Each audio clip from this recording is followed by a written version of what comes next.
Encore un peu de linguistique, normative si on peut dire. Je prends le mot erreur, justement. Comment faut-il prononcer le mot erreur? Là, je prononce, je renvoie à l'écrit, E2R-E-U-R. Mais comment faut-il le prononcer? Normalement, moi, à partir du moment où il n'y a pas de E après le R de erreur, on n'a pas à prononcer le R. On doit dire une RE. Alors, si on veut prononcer le R, il faut mettre un E après le E de erreur. C'est une nécessité. Donc, dire une erreur sans mettre le E après le R, c'est déjà une aberration.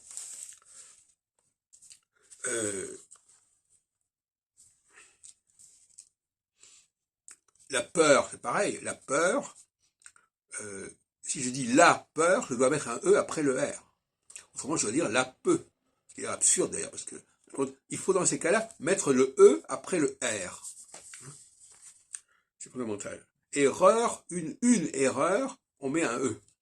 Comment se fait-il qu'on s'amuse à prononcer ces mots-là sans mettre des E?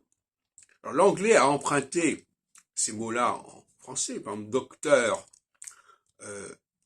Alors docteur, on n'a pas à dire docteur, parce qu'un docteur, normalement le R ne se prononçant pas, il faut dire un docteux, et éventuellement une docteure, avec un E, et pas une doctoresse.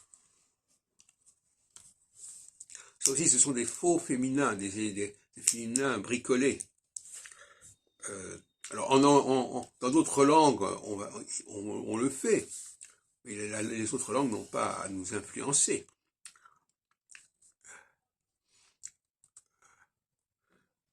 On dit doctor, doctor, doctor.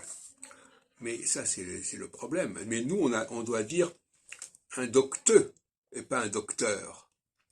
Comme on dit d'ailleurs un rebouteux, par exemple. Bon, il n'y a pas beaucoup de cas comme ça, mais enfin, il faut mettre un X dans ce cas-là.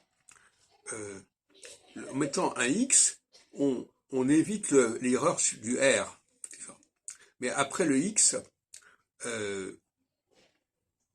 c'est une solution qui n'est pas mauvaise. Mystérieux, mystérieuse. Pourquoi pas? Mais en tout cas, non. Alors, le cas du 7 est intéressant. J'en ai parlé dans une autre vidéo, mais je le répète parce que si on est en retard, on n'a pas le droit de dire 7, on doit dire C.